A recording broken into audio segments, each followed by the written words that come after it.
¿Qué tal? Buenos días, me presento, yo soy Leonardo Parra.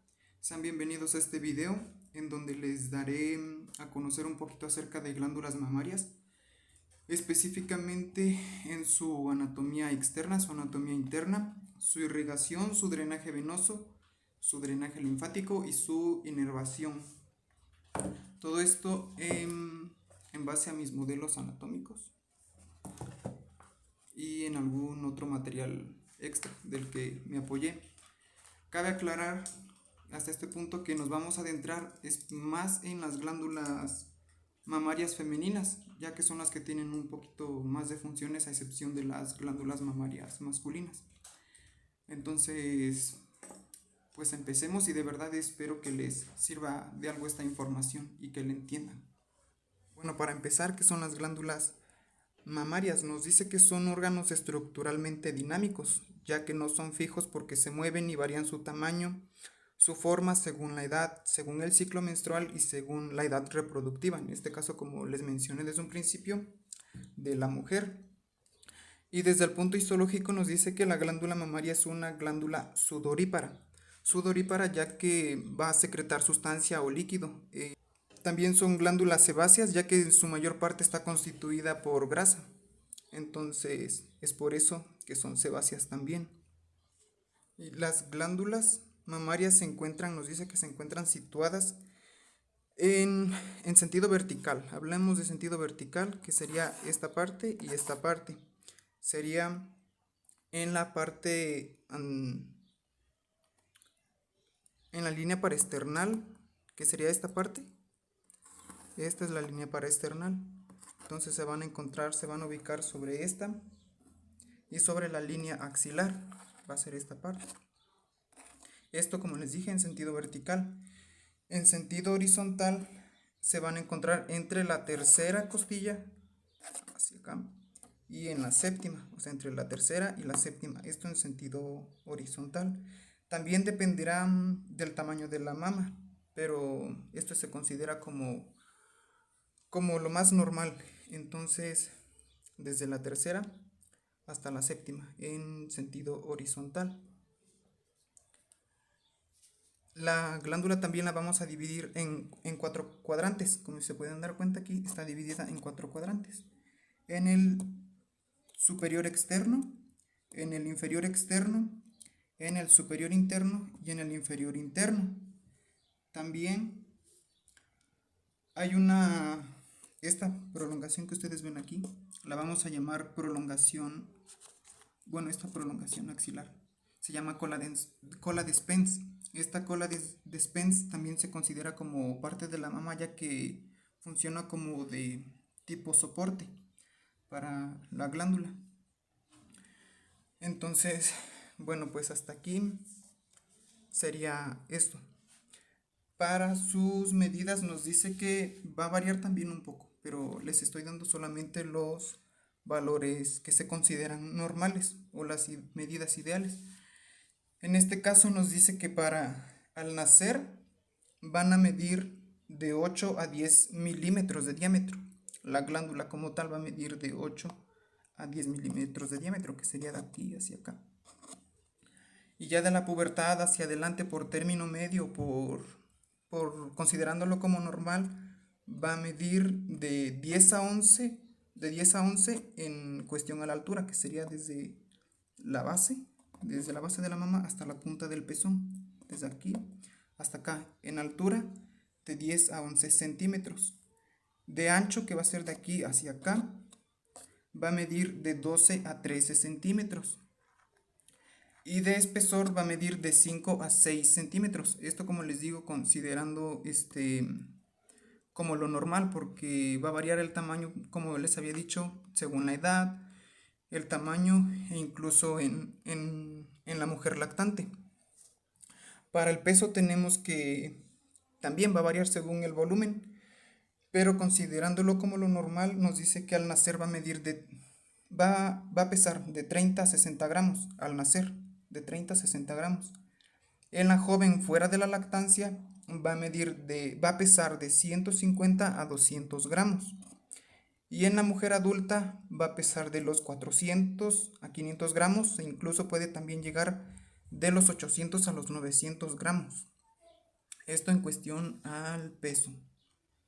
Ahora nos dice que la mama tiene forma semiesférica, aunque no es una forma muy definida porque existen otros tipos de forma o de pecho que se los voy a mostrar en una diapositiva.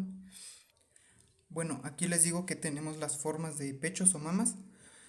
Tenemos, a ver, permítanme. Tenemos estas para empezar, las redondas, estas. Estas redondas son totalmente circulares, si se dan cuenta, son totalmente circulares, estas.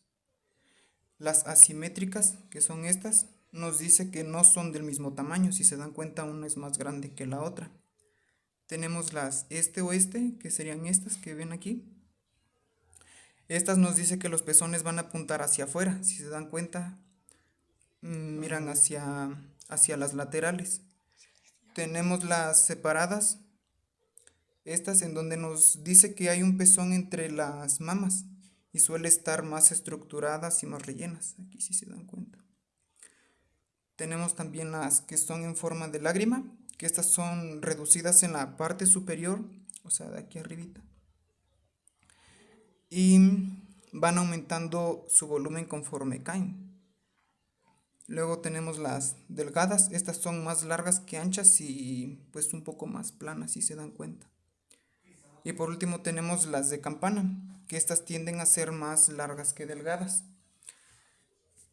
Ahora nos dice que en el desarrollo embriológico nos dice que se van a desarrollar a partir de la quinta semana. De la quinta semana de gestación se van a empezar a desarrollar las mamas como tal.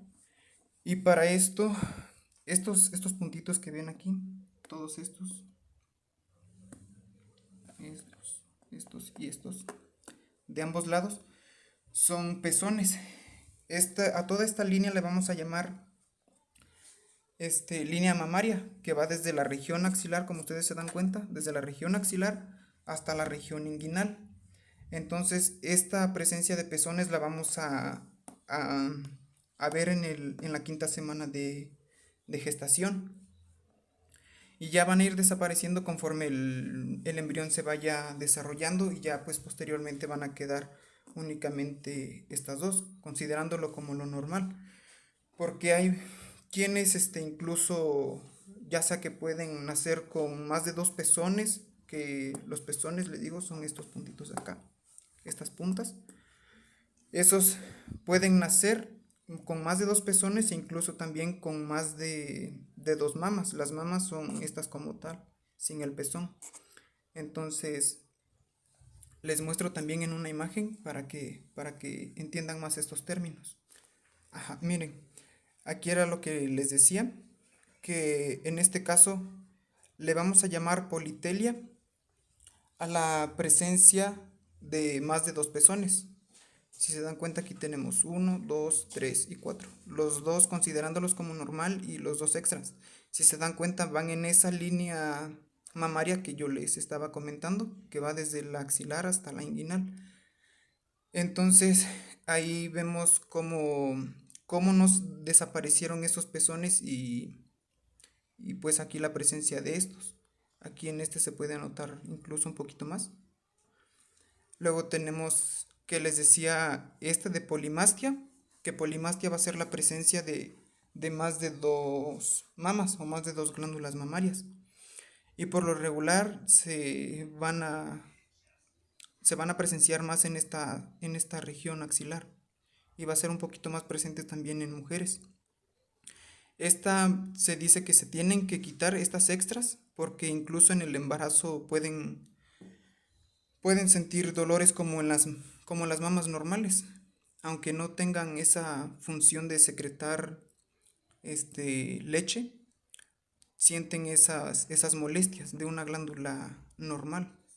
Entonces la solución es extirparlas. Luego tenemos este término de amastia, que va a ser, en este caso, amastia va a ser la ausencia de una mama. Entonces, si se dan cuenta, pues no tenemos o no hay aquí una. Bueno, ahora vamos con su anatomía externa o su estructura externa. Nos dice que a esta parte la vamos a llamar surco submamario o surco mamario, que va a estar entre el tórax, entre y entre la mama. Va a ser como ese espacio que queda entre la mama y el tórax. Luego tenemos la areola, que va a ser esta zona pigmentada, toda esta zona pigmentada, sin tomar en cuenta estos puntitos que ustedes logran ver aquí y esta punta. Va a ser solamente todo esto, la vamos a llamar areola. Y esta va a medir de 15 a 25 milímetros de diámetro, o sea, de aquí hacia acá. Va a medir de 15 a 25 milímetros. Luego tenemos el pezón, que va a ser esta punta o el vértice, que se le considera así como el vértice de toda la mama, que su nombre anatómico en sí es papila mamaria, pero todos lo conocemos como pezón. Entonces, este pezón o esta papila mamaria nos dice que va a medir 1 centímetro. Luego tenemos estos puntitos que les decía. Estos puntitos se llaman tubérculos de Morgagni. Estos tubérculos de Morgagni contienen en su interior a las glándulas de Montgomery, que las glándulas de Montgomery son las responsables de la producción del calostro. Se preguntarán qué es el calostro. Bueno, el calostro es una pequeña secreción lechosa que ayuda por lo general a lubricar el contenido secretor de la glándula mamaria. Y se dice que va a ser como la primera sustancia o la primera leche que va a expulsar la lactante. Es una secreción amarillenta. Nos vamos ahora con su anatomía interna, que sería desde un corte sagital, como ustedes pueden ver. La vamos a dividir en 4 capas, que va a ser en la piel, en el tejido celular subcutáneo, que va a ser todo esto, y el tejido adiposo retromamario. El tejido adiposo retromamario va a ser este también de amarillo, pero esta partecita. Y la glándula mamaria como tal, que va a ser todo esto, que igual se los iré explicando poco a poco. Bueno, para empezar, en la piel, como ya les decía, tenemos la areola y el pezón. Nos dice que la areola y el pezón va a estar constituido por un músculo, el músculo areolar, así se llama, músculo areolar, que está compuesto por fibras musculares lisas y específicamente por 2 tipos de fibras, las circulares y las radiadas. Las circulares dice que se van a adherir a la piel de la areola, o sea, a esta. Se van a adherir y esto se va a extender hasta la base, pero del pezón, o sea, a toda la areola nada más, así, circulares, hasta acá, sin llegar hasta la punta del pezón, solo hasta acá. Luego tenemos las radiadas, que esas van a nacer de la base del pezón, o sea, desde aquí, van a iniciar desde aquí y se van a dirigir hacia arriba, hacia acá, todas se van a dirigir hacia acá. Y van a terminar hasta acá, en el vértice o en la punta de la papila mamaria o del pezón. Y nos dice que este músculo se va a contraer bajo estímulos, como la temperatura, ya sea el frío o el calor, incluso también la emoción o el simple contacto. Su función va a ser fruncir o arrugarse, ya sea, bueno, contraerse y expandirse, contraerse y expandirse. Nos dice que ambas fibras, las circulares y las radiadas, van a trabajar en conjunto para poder comprimir los conductos galactóforos, que ahorita igual se los explicaré, y las glándulas de Montgomery, para así poder ya expulsar el contenido secretor o la leche, en este caso, en las lactantes. Luego tenemos el tejido celular subcutáneo, o el tejido subcutáneo, que es esta parte de amarillo. Este tejido subcutáneo va a estar conformado por grupos adiposos. Cuando hablamos de adiposos, ya saben que nos referimos a grasa. Entonces básicamente va a estar constituido de grupos de grasa. Esto mediante celdas, que si se dan cuenta pues es lo mismo, mediante grupos adiposos o celdas. Y estos grupos adiposos se van a encontrar separados por unos tabiques fibrosos que están formados por tejido conectivo. Todo esto de negrito, todo esto. Y estos tabiques que separan a una masa adiposa de la otra se le conoce como ligamento suspensorio. A esta parte, a este espacio que va a haber entre cada tabique graso o cada tejido adiposo, se le va a llamar ligamento suspensorio o también ligamento de Cooper, ligamento suspensorio de la mama o ligamento de Cooper, a todos estos espacios que va a haber en cada tabique. También nos dice que estos van desde la piel de la mama hasta el tejido retromamario, o sea, desde acá, si se dan cuenta, hasta acá, hasta el tejido retromamario, que es este. Y esto para mantener suspendida a toda la glándula como tal, o sea, desde aquí, desde la piel hasta el tejido retromamario. Y esto es lo que va a sostener a la mama. Ahora vamos con este tejido retromamario. Este al igual pues va a estar constituido de tejido adiposo. Y este tiene relación con el músculo pectoral mayor, que va a ser este. Incluso aquí se pueden dar cuenta que estas de negritos son las costillas, que como les decía se encontraban entre la tercera y la séptima. Aquí tenemos, miren, la tercera, la cuarta, la quinta, la sexta y la séptima costilla. Entonces es en donde abarca toda la glándula mamaria. Y este tejido adiposo retromamario también es lo que va a permitir el movimiento de deslizamiento de todos estos grupos. Ahora vamos con ya con la glándula mamaria como tal, que sería todo esto de rosita que ven y esto de cafecito. Bueno, nos dice que cada glándula se compone de 15 a 20 lóbulos. Los lóbulos son estos de rosita que ven. Estos van a estar, bueno, vamos a tener de 15 a 20 y van a desembocar justo en el vértice del pezón, o sea, desde acá, desde aquí van a desembocar y a través del conducto galactóforo. El conducto galactóforo es estos de cafecito. Esos son los conductos galactóforos. Pero nos dice que antes de este conducto galactóforo va a haber una pequeña dilatación, que es esta de negrito, si alcanzan a ver. Esta de negrito.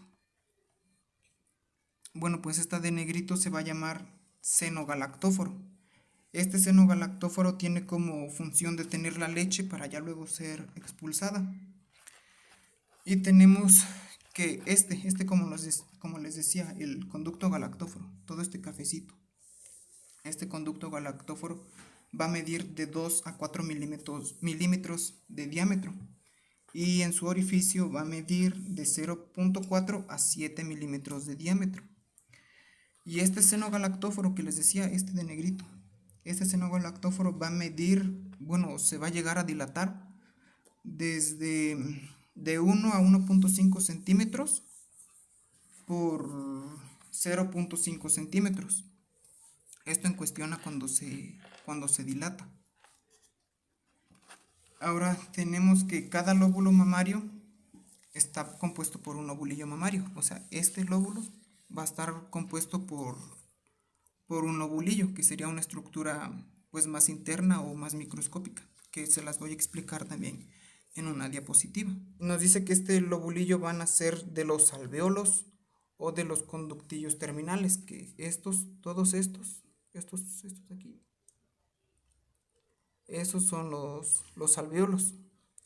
Esos alvéolos nos dice que se van a juntar y van a formar el conducto intralobulillar, que va a ser todo este de acá.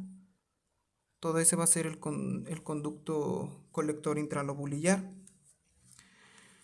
Y este va a desembocar en el conducto galactóforo, que va a ser aquí.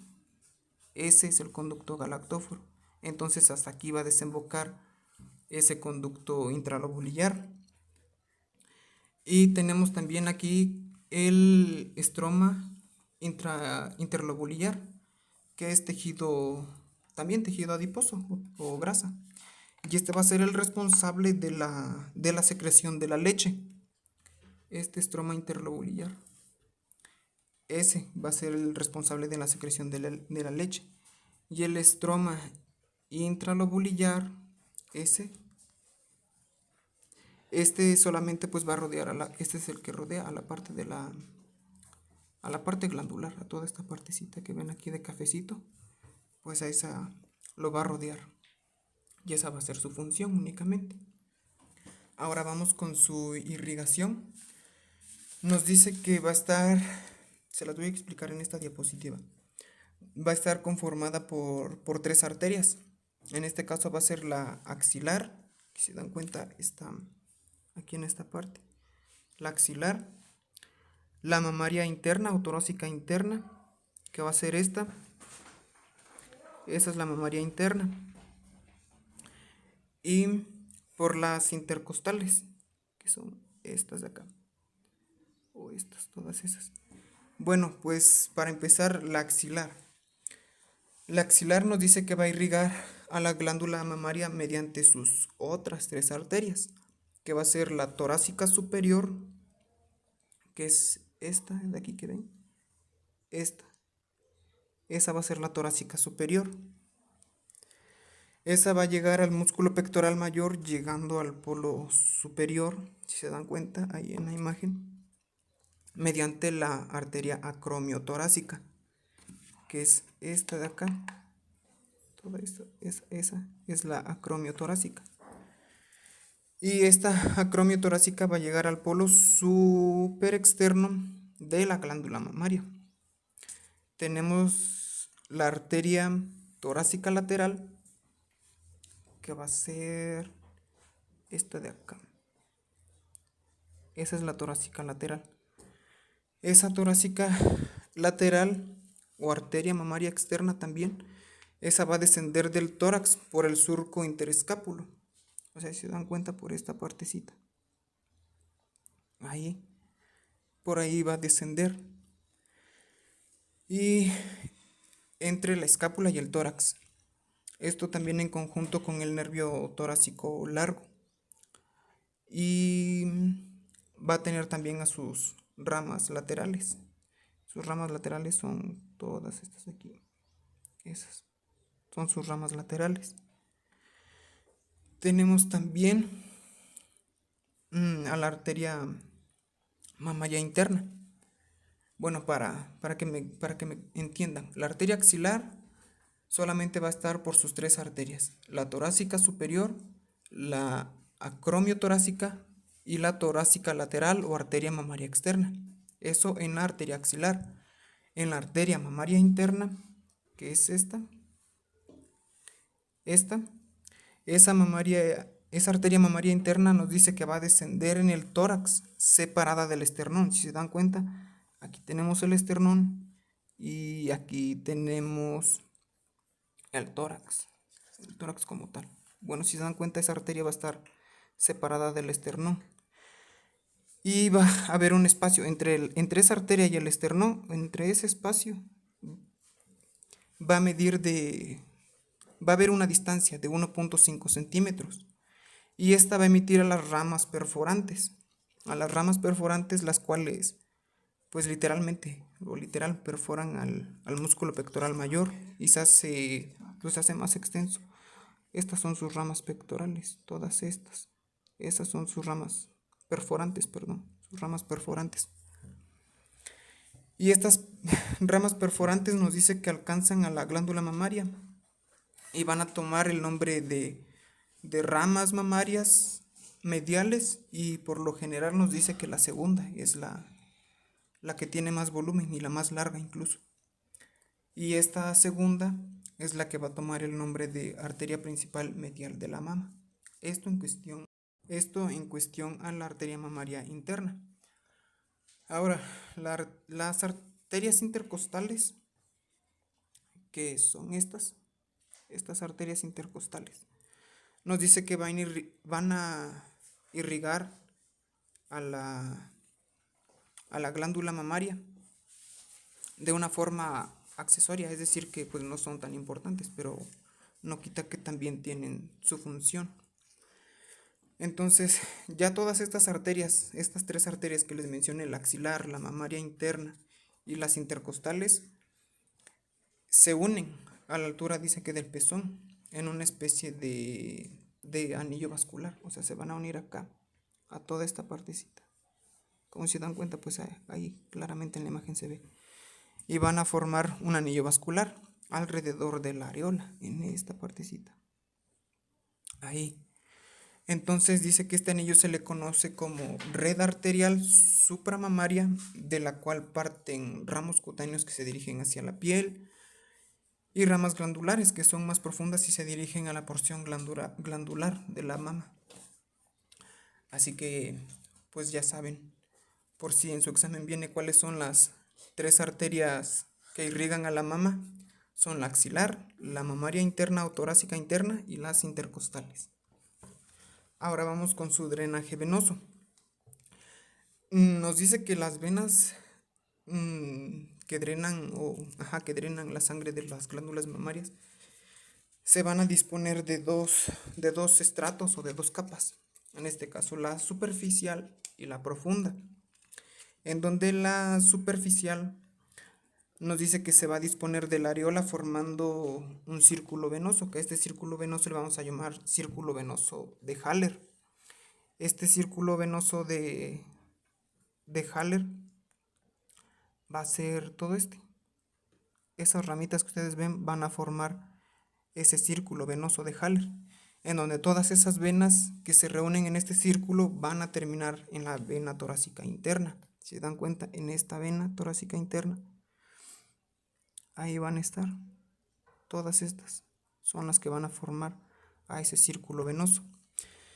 Y eso en cuestión a la superficial. En la profunda nos dice que va a drenar en la vena torácica lateral, que va a ser esta vena torácica de acá, esa vena torácica lateral, esa, y en las venas intercostales.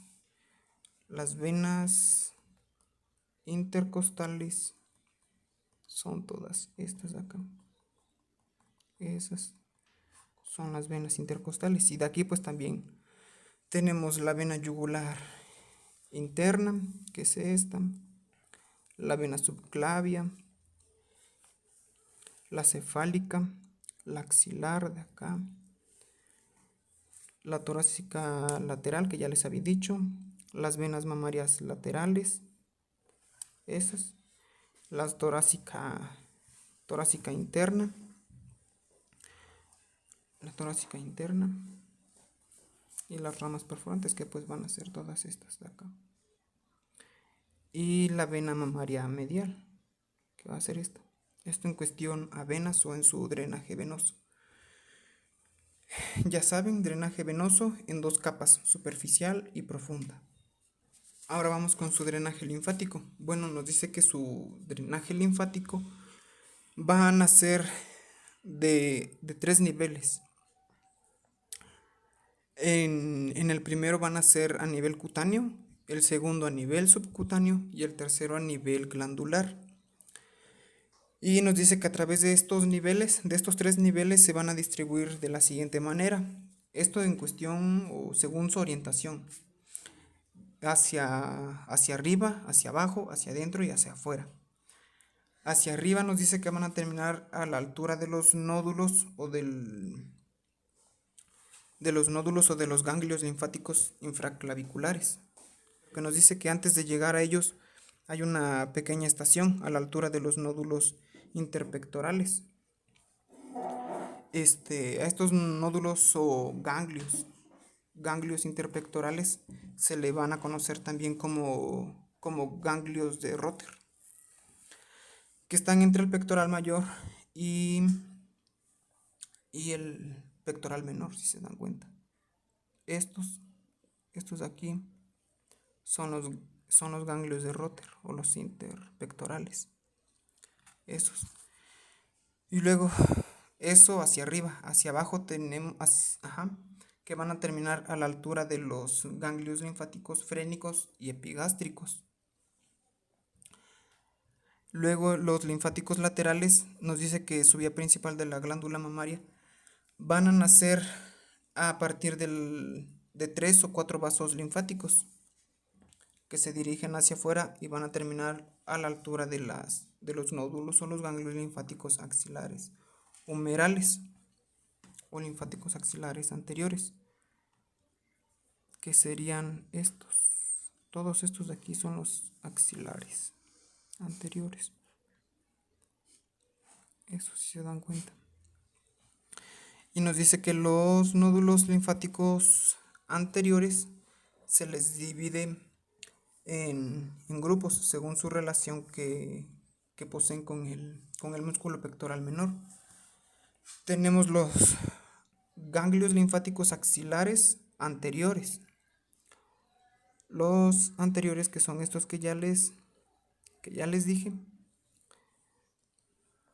Y los nódulos o los ganglios linfáticos axilares anteriores laterales. Y tenemos los ganglios linfáticos axilares posteriores o subescapulares. Los subescapulares pues son estos de acá. Esto de acá. Esos son los subescapulares. Y los ganglios linfáticos axilares centrales, que son estos de acá. Estos. Y nos dice que y también tenemos los vasos linfáticos que se dirigen hacia adentro, hacia la línea media. Entonces, unos van a terminar a los paraesternales, los ganglios paraesternales, y otros van a mirar hacia afuera, si se dan cuenta. Unos van a mirar hacia lo contrario de la mama. Estos. Como dato interesante nos dice que es importante conocer toda esta red linfática, es importante conocerla, ya que si se presenta alguna inflamación o algún tipo de quiste de estos nódulos, nos da a conocer que existe una patología o incluso un cáncer. Entonces es importante conocer este drenaje linfático o esa red. Y ahora vamos con su inervación. Nos dice que esta inervación de la mama va a estar a cargo por los nervios supraclaviculares, que son estos de acá. Todos esos son los nervios supraclaviculares, que nos dice que previenen del plexo cervical. Del plexo cervical, como ahí lo ven en la imagen. Y tenemos también que van a estar constituidas por ramos o ramas mamarias laterales de los nervios intercostales, que serían todos estos. Si se dan cuenta, pues van a inervar a nuestra glándula. También los ramos o las ramas mamarias mediales, que van a ser estas de acá.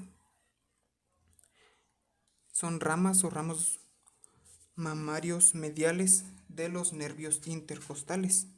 También nos menciona, no está aquí en la imagen, pero nos menciona también otro ramo torácico, que es del nervio intercostobraquial, que dice que proviene del plexo braquial.